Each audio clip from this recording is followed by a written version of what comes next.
Welcome, everyone, WIFFLE fans alike. I'm Chad Phillips here. First time, Tom Gannon here. Second time, I was in for the Park at Radar segment for that one brief moment. That is right. I believe this is podcast number 5. Things going well so far in the league. Tonight we're going to be talking about a controversial interference call last night in the Stone Men Very game. controversial. Never happened before. Go over the power rankings as well, just so we can talk a little bit about all the teams. And we're at the midpoint in the season, Chad. The average number of games played across the league is now at 21. Interesting. And it's a 42-game season, so we're about halfway through. It's flying right by, of course, flying right by. Yep. And then we'll get to the player of the week here, and it was a pretty clear decision this week. But, Very easy. But we'll talk about that a little later on. First of all, let's go over that interference call that we ended up having to make last night. I mean, I was in the booth. It looked like I came storming out of the booth to make this crazy call, but that's not how it is at all. We just want to make sure everything is right. And I have watched all 72 games we're at, or 80 games on the season played, and I believe everything has pretty much been called correctly so far. I don't believe we've had anything that I'm unhappy with how it's gone. But that interference call, you can get into a little bit here, Yeah, Tom. so first of all, Walker said that he wasn't looking on the play, was distracted at that point. Walker was the umpire, though. Jason Walker was the acting umpire on the field. I was up in the booth. So it was a weird play. So Spencer Barrick of the Ones is on third base. Bases loaded. Was it Chen? Someone hits a ground ball. It was fielded by Dylan Martin, and he starts running towards home because if you tag home plate, that gets the force out at home, and he was going to tag home plate and flip to the backstop to try to turn a double play. But Spencer Barrick of the Ones comes running down the third base line, kind of gets in his way, confuses him. He thinks he has to make the play before he touches home. And really what the person on third should be doing in that play is just staying on third base, staying in foul territory, and getting out of the way. Because all the runners are really just chess pieces unless you're tagging from third base.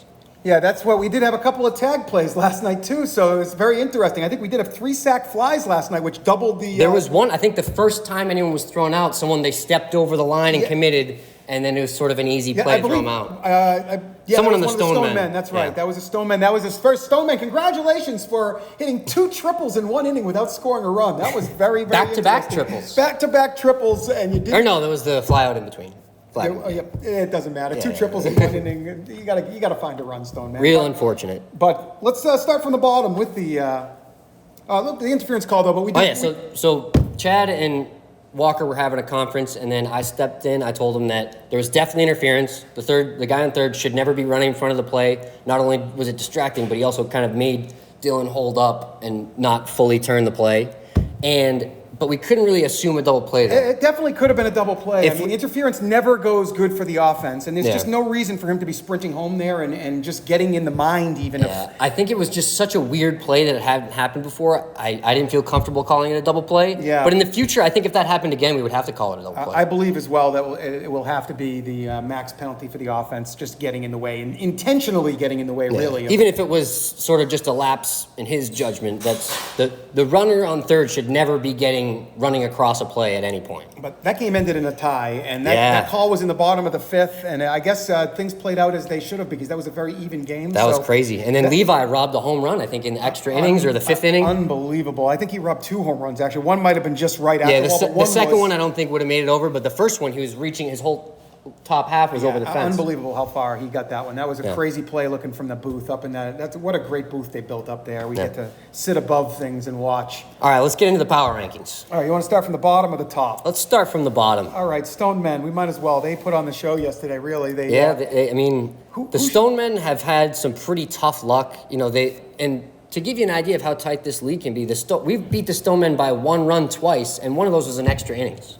The Stone Men have made a lot of boneheaded plays this year to cost them probably 3 or 4 games even. Maybe they wouldn't have won them all, but they didn't give themselves good chances to win. But they're learning now, and they're starting They've had a couple opportunities squandered, but they could still have a big second half of the season, get that 7th seed, win the wild card game, and sneak into the playoffs. Technically, they could catch. I mean, it's still tight enough in the bottom that they could technically finish in 5th place if they wanted to rip off 6 in a row here. And they're live, though. They look pretty good last night. Levi shutting the Ones down. That's a definite congrats, Levi. Nobody has really made the Ones look. The Ones have the top OPS in the league, and he made them look silly on a few at-bats. They've really succeeded this season, and congrats, Levi, there. Let's move on to the Tomahawks. Last night they didn't. One more thing on the Stonemen. Jimmy finally hit another home run after that. I was in the that booth long for that drought. one. I went over I went over that before he hit it, and yeah, good work, Jimmy. Levi says you finally earned your keep. I'm sure your kids are happy to see something good going from you too. So. Absolutely, yeah. And Bird's been playing pretty well lately, even with the broken hand. I think he might have hit a home run. He's been hitting the ball pretty well lately. Any other Stonemen? Dylan Martin has been pitching really well. He was, before Levi last night, he was starting to look like he might be the Stonemen ace. Yeah, he led the league in innings pitched last week. So that's right. Yeah, that was he definitely he's definitely figuring it out. And also, we want to say something about Joe Carpenter, who pitched both extra innings yesterday. That was clutch, big time. He did give up one run in the sixth, but that was just a ghost runner. They both teams traded in the sixth, and then both teams stranded the ghost runner in the seventh to keep that tied. Oh yeah, let's move on to number 7. Tomahawks, who they started off hot in the preseason power rankings. I think they were number 2. Jason Stevenson, all-star. Nick Sansone's going to be an all-star. He's been tearing the cover off the ball, or splitting the ball in half. What's the right analogy for wiffle ball? Cracking the ball in half. Cracking the ball in half. Yeah, and Jamie Chasler had some really good plate appearances. He worked a couple of walks last night. I swear one of them was 10 pitches, fouling off a couple of tough pitches, and then drawing the walk, not biting. And then you also got Billy, who's been, he's got that nasty curveball. No one seems to really have figured it out. We froze a couple of screwballs last night that were just filthy, and it's like he throws the ball, you don't know which way it's going to go. It's 3/4 of the way there. And I'm not sure he knows either. He might not, but it goes in some direction sharply at the 30 out of 43 foot mark. And Jason might have figured it out last night too. They're probably going to start pounding him a little bit more. And if they can get Tony back in the lineup, I mean, Tony's a beast. Yeah, I think the problem with the Tomahawks has really been defense and injuries. They might be the oldest team in the league. They don't have as much range. I believe I saw on the chat last night that Tony is ready to go again. So. Yeah, because there's a lot of Tomahawks that seem to be having trouble with all these reps and just weird little tweaks because the bat's light and they're taking a lot of swings with that short lineup. Sansone, Stevenson, Garay, 1, 2, 3 is probably the best 1, 2, 3 in the league if they can put that together and have that show up every week. I agree.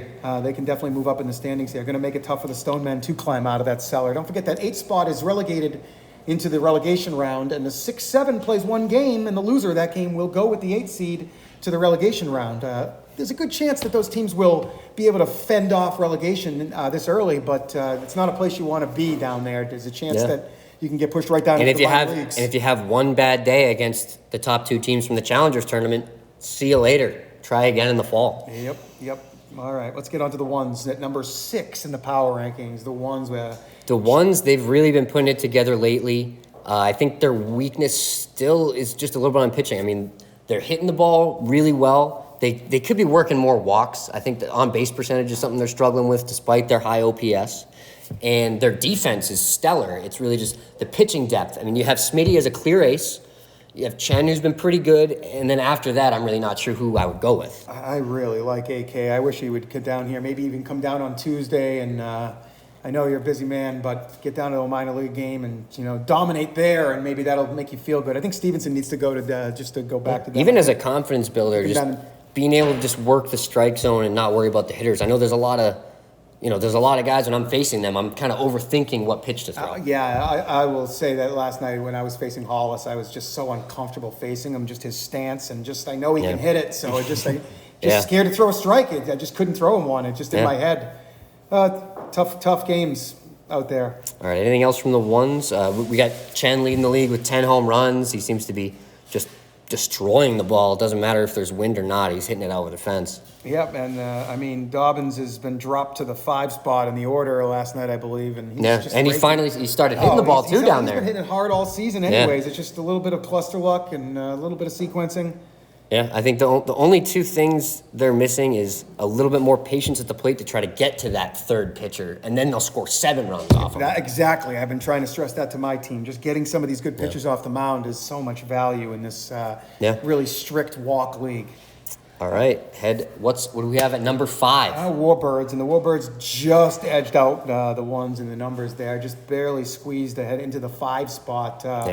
I guess I can talk about my own team. We at our worst last night. I'm proud of my team because we lost 15-0, and we all handled it with pretty good class, and we, it just wasn't our night. And I led off the first game. It was pretty amazing that they were able to shut you off both times, because you just had so many opportunities to score, but just couldn't take advantage of any of them. We did have a lot. Do you know how many guys you left on base? It was probably like 15. Probably it was a lot. What? No, maybe a little less. It was at least 8 or 9. It could have been 12. I think 12 seems like about right. We did have decent amount of base runners. Matt Patricus was 6 for 7, I believe, with a walk. He had one game. He went 4 for 4 with 2 doubles and 2 singles, and no one else in the lineup really did anything. I think there was 1 for 4 was the best other than him. Yeah, I really struggled at the plate. I led off the first game with a line drive into left, and Hollis was playing way over in left center, and he just came out of nowhere and made, honestly, one of the catches of the year. It was a great play. An insane catch, and I think it set the tone for the 2 games. And because Matt Patricus hit the next pitch off the wall, and you also got to take into account the Bombers only had 4 people.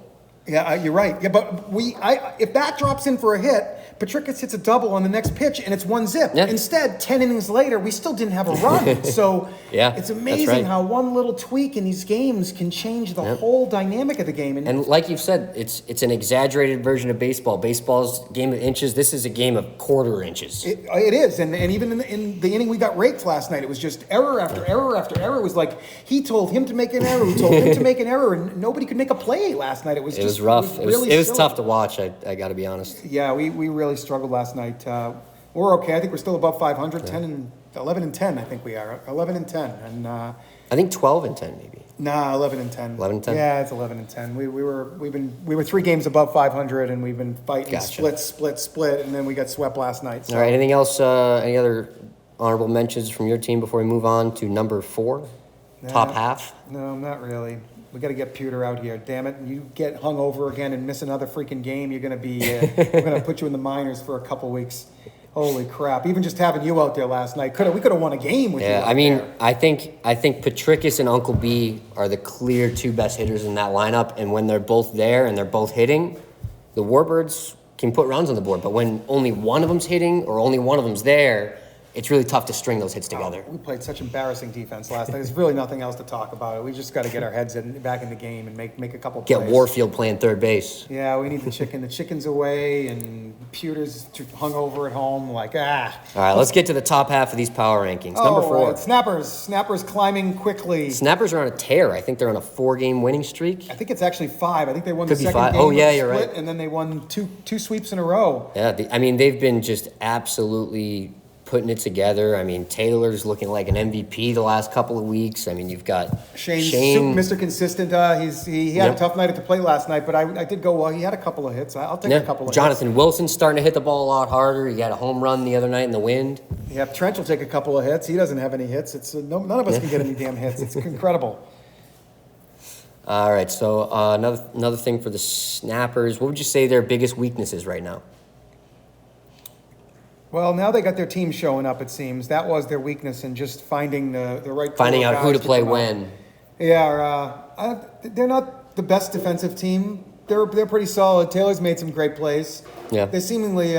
Michael's really quick in the outfield, and Jelani, they're going to put it together. They're still not wiffle ball outfielders, but having not played baseball is a big disadvantage. Even though it's not quite the same game, it's the same game. It is kind of. As an outfielder, though, not necessarily. If you're just an animal in the outfield, like the wiffle ball just kind of floats a little longer and takes a little less gravity taking place. And it hangs up. If you get it spinning right, it'll just kind of float there for a second. You really got to make sure you... And plus the wind, I mean, some of the best plays I've ever made in my life are... I don't even think I'm going to be able to catch it, but I dive and the ball hangs up just long enough. Yeah, I agree. Yep. Something happens. Yep.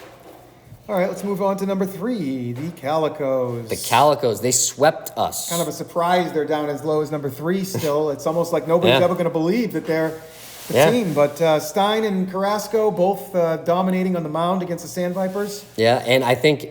I mentioned this in the preseason power rankings article. I think Stein is the piece that the Calicos were missing. If you add Stein to the Calicos last season, that 9-inning game, they might be able to beat you guys, and then who knows against us. I mean, even just something Casey said to me yesterday as well is Matty Levine led off the game with him with a triple. Casey threw a couple of filthy pitches, Matty just spoiled him, fouled him off, and then he triples. And Casey was already like, what the heck? Like, and then he walks the next two batters, and all of a sudden, the starting pitcher's out of the game. There's one out in the first inning, and it's 3-0 before you can blink. That game was 3-2 final on. And it was 3-2 after the first inning, and then the rest of the game. Thinks that he doesn't realize that one little piece in this wiffle ball puzzle changes everything, and just big time. He hits fifth there, and maybe Casey settles into a little bit of groove.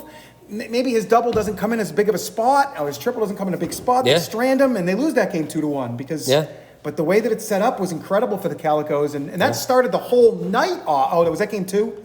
That was game 2. That was game 2, yeah. Game 1. The first game, they beat us 4-0. Yeah, Stein got in a little trouble. Carrasco came in and got out of that trouble, and then was able to almost finish the game. And Stein, first starting pitcher to get a save as he started. Carrasco pitched the middle, and then Stein he came back in. That's right, yeah. And he got out of a jam to end that game. It was a very, very well played game by the Calicos. And then game 2 was what we just referred to. And I think Stein is really starting to, he's used to the fast pitch, the big bats, the cut ball, and I think he's finally really found his groove with this style of play. He's just been dominant the last few times he showed up. Yeah, it was pretty apparent. I think the only thing that really puts the Calicos in third instead of second or first is that Stein really is a part-time player, and he's not there all the time. If Stein was there every single time, the Calicos might be 2 or 1 in the rankings. Yeah, we split. You know what? That's funny that you say that because we split 2 games with the Calicos, and if Stein were through the one that we won, I don't know. We were ready. I got a plan for you, Stein. And he would have been there to hit too. Don't think any of this means anything. You still suck, and we're still going to rake you, and don't worry about it. So that's fine though. You can be you go up on your little high horse in Utah, or wherever you are, and we'll see you next week. Alrighty, number 2. Number 2, the Bombers, who. Not necessarily transferring all their talent into wins every single time. They could have a much better record than they do, but they are an extremely talented team, as they showed last night, beating us down with just 4 fellas. Yeah, they didn't even have a full team. Another thing about the Bombers is I don't think Jim Dodos has even really showed up yet. I mean, he had that good relief performance pitching, but we haven't seen the Jim Dodos swing the bat that we saw last season, and he's gonna show up eventually. Can't last much longer. I would hope it can't last much longer. I was kind of disappointed to not see him hitting. Like, maybe I could have got you out, Jim. I couldn't get anybody else out, so I somehow have a little luck against you. I needed some inspiration from you, man. Inspiration. I get the same haircut as you, and I just follow your lead, man. Get your ass back down to PLW. And then more on the Bombers, you got Brandon Mayo, another Cy Young candidate, maybe the favorite at this point. Yeah, in terms of volume and everything. Well, since we look like we were 1-2, with Stein mixed in there, if he gets enough innings, which he probably will. Yeah. Or even if he doesn't get enough innings, if those numbers stay where they are, there's got to be an argument for him just because he's so good. Yeah. But Mayo last night went like this, and I went like this. So it's Brandon's got a nice little lead. He threw some pretty good pitches last night to us. He's been great, and he's still getting better. The last few times I've seen him go out, I've even seen him make adjustments. And he has to make adjustments. He's just been nasty. There's no reason to complain in this league. You just got to figure out how to adjust. It's not about dominating with power. It's about dominating with finesse. And he's been doing it. He's figured out, especially from last season to this season, he's figured out how to turn those 56s into 54s a lot of the time. And that's made a huge difference. Oh, of course.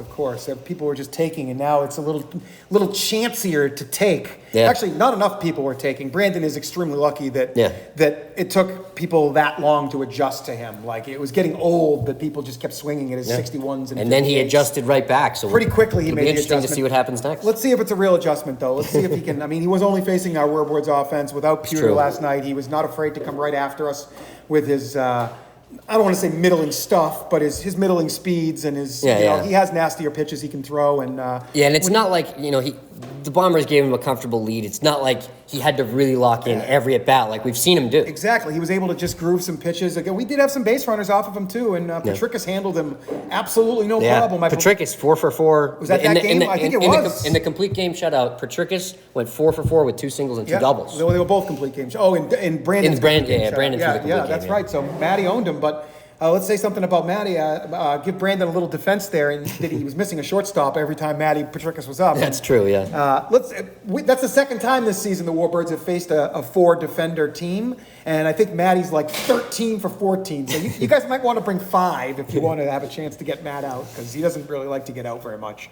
I think he sees that less defender, and he's just inspired to get. There's another hole to shoot for. Yeah. It makes it, instead of 1, there's 2, or instead of 2, there's 3, depending on the type of hitter you are and how they set up. Yeah, and that's right. All right, so let's move on to number 1. Who's left? And Vipers are left, and they're hanging on to their number 1 spot. They still probably got a decent little gap in it. We've been dropping a couple games recently, too. I mean, the Stonemen took us to extra innings. We got swept by the Calicos. The Snappers took a game from us. I mean, we're showing some weakness. We're showing, Adam's showing he can be human, giving up some hits type of thing. And making outs at the plate even. Yeah, he's been striking out a lot this season compared to last season, but he's still definitely the top hitter on our team. Yeah. He probably is still the top hitter in the league. It's close. But now there's a debate at least. There is a debate now with Taylor and Matt Patricus and Ryan Chen. Yes, Ryan. Yeah, Sansone. Sansone. Yep, he hits the ball hard every time. Those are the 5. Garay would be in that mix too, I think, if he showed had up more more, reps, but he doesn't have enough plate appearances to be in the discussion right now. But I think we just nailed the 5 there with Adam, Taylor. TJ too. TJ's knocking the cover off. Or splitting the ball in half. Yes, TJ actually is a really tough out, man. He's geared into 55. He's been great. And I feel like you almost have to lob the ball to him now, and hope he makes it out. Hope he gets himself out. Yeah. There's a lot of times you almost want to let the guys get themselves out. Yeah, he's so locked in. It's a big field, and if the wind's not blowing out, it's tough to get a hit, even if you put the ball in play. Yeah, even when you hit it hard, sometimes it's right at somebody, and tough luck. Yep, yeah, that's right. There's a lot of really hard hit balls that if I hit them that hard and somebody caught it, I'd be just walking right out to the parking lot and driving home, because I really frustrating when you hit the ball that hard and somebody just snatches it away. Especially when it happens 2-3 times in a row, and it's just go back. You get into a slump, and then you have a couple of those, and I've been slumping recently, and I've hit the ball hard a few times, but every time it's at somebody. Yeah, you got these games. Really, the tone is set. Small things can set a tone. Yeah. I definitely building noticed. momentum is huge. My whole team was slouching last night, except for Patricus. Obviously, he's what a great player he is, man. But the rest of my team was kind of slouchy and just kind of hanging their head. Even myself a little. I tried to stay positive, but it was really tough. We couldn't. Nobody could do anything. Nobody could make a play. When you make 4 errors in the same inning, it's hard to keep throwing pitches and expect to get outs. It's tough. Yeah. And then you're overthinking it. You're trying to go for the strikeout instead of letting your defense work, because you kind of lose trust in them. Yeah, you're right. And then I'm going for the strikeout. I'm getting to 3-2 counts, and then you got to lay one in there, kind of. And it's all give and take. This league is a balance, and you can't just dominate. You got to dominate with that finesse, as I said, and it's really difficult to do that and to learn. All right, let's quickly run down the power rankings and name the best player on each team at this point in the season. Sam Vipers is easy. Adam Tannick. Bombers, who do you got? TJ, man, he's been great. I know Brandon's been dealing, and Brandon's offense is getting better, but TJ's been great. It's really close. TJ... the Bombers might be the toughest one to pick one. I'm still not impressed with his managing skills in any way, shape, or form. But I guess we can't take that away from his ability on the field as a player. Yeah, we're going to give TJ the tiny nod over Brandon. And then we'll take Calicos. I would say James Stein. When he's there, he's their best player. Absolutely. Snappers, it's obviously Taylor Briner. And then Warbirds, that's another tough one. No, it's not. Matt Patricus he's our hero, man. We need him out there. Without him out there, we're in trouble. You still got you still got Uncle B has shown flashes, but I would agree Patricus is definitely the best player. Although, as of late, KJ's been really good for you guys. He's been hitting the ball great. Ones is a really difficult team to pick their best player. That is I almost want to say Goot, but I got to go with Chen. You got to go with Chen. I agree, Chen. Smitty's been good too, but Chen has just been 10 home runs. How do you argue with that? Yeah, Chen, and his on base percentage is pretty good too. Chen's taking his walks too. He's not having bad plate appearances at all. His approach is solid, and he's been able to get himself into favorable counts. Brian Pewter, he gets into favorable counts, and then he hits home runs instead of tomahawking a pitch over his head for a single the other way. Let's get those pitches down in the zone, and we can do some more damage with them. All right, Tomahawks. I am gonna go Nick Sansone. I think Billy. There's an argument for Billy. He's been hitting the ball pretty well and pitching well for them. Stevenson seems to be slumping. I'm gonna go with Sansone. If Rocket was here more, he would maybe end up in that spot, but Stevenson's struggling so much on the mound lately that even at the plate, he looked lost against you for a couple of those games, and he's been chasing a little bit more often, and he's hitting he hit the ball really hard yesterday and made a couple of outs. It's like, what do you He hit a home run last night too. That's true. He did hit a solo. He got a solo, and Stevenson might be the best player on that team, but right now I would say Nick. Nick's consistent. Nick's got a really good attitude. That whole team, even I would like to say that I've got several compliments about the Tomahawks team after teams played them, and guys have said I really like that team a lot. So they're all great attitude guys out there, and they're learning to translate and realizing their 40-plus-year-old bodies can't play softball forever and live. So they're coming out to play some wiffle ball. It's still they love it. Still pretty intense out there. The field's not soft. We're not playing on a. Oh yeah. Yeah, it's tough out there. And then Stone Men's best player. I feel like you got to go with Levi. He's pitched well, and there's no one else really that jumps off the page. He won Player of the Week first week, and I feel like a lot of their wins are because Levi shuts the team out and they squeak one across. Yeah, I agree with that. I totally agree. Dylan's been coming on strong, but I think Levi's still.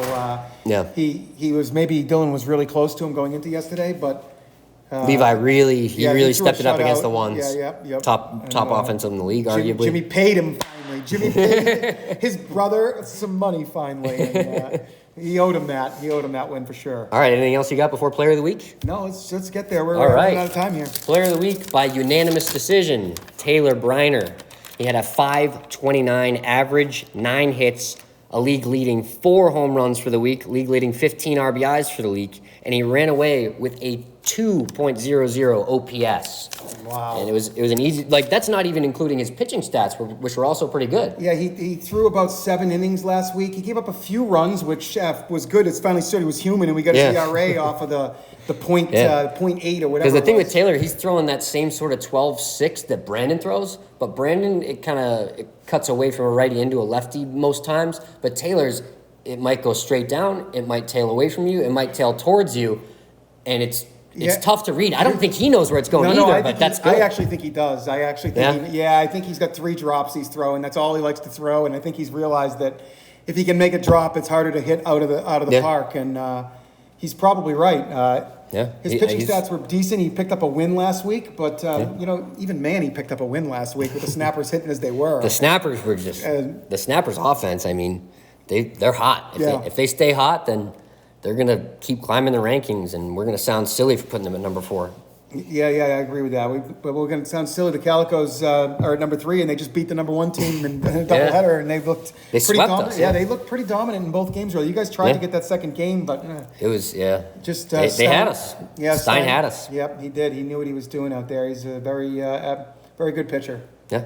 All right. I think that'll do it. I think so. Thanks everybody for tuning in tonight. Tune in next week and tune into our Twitch stream for some live games during the week. We got Monday games, Thursday games. Excellent. All right. The Twitch stream was excellent last night. We were up to 40 at one time following, I believe. I think that sounds about right. Slightly bigger than that, and then we're up to about 150 followers. And it's still growing. Tell your friends to tune in on Twitch. If you have an Amazon Prime account, you get a free month of watching, I think I was told. Yeah. You just go through Amazon Prime and you get it's really easy. Just Twitch Premier Wiffle. That's all you got to search. We're the only thing that's going to come up, and it's pretty obvious which one's up there live. And check us out. All right. Thanks for tuning in.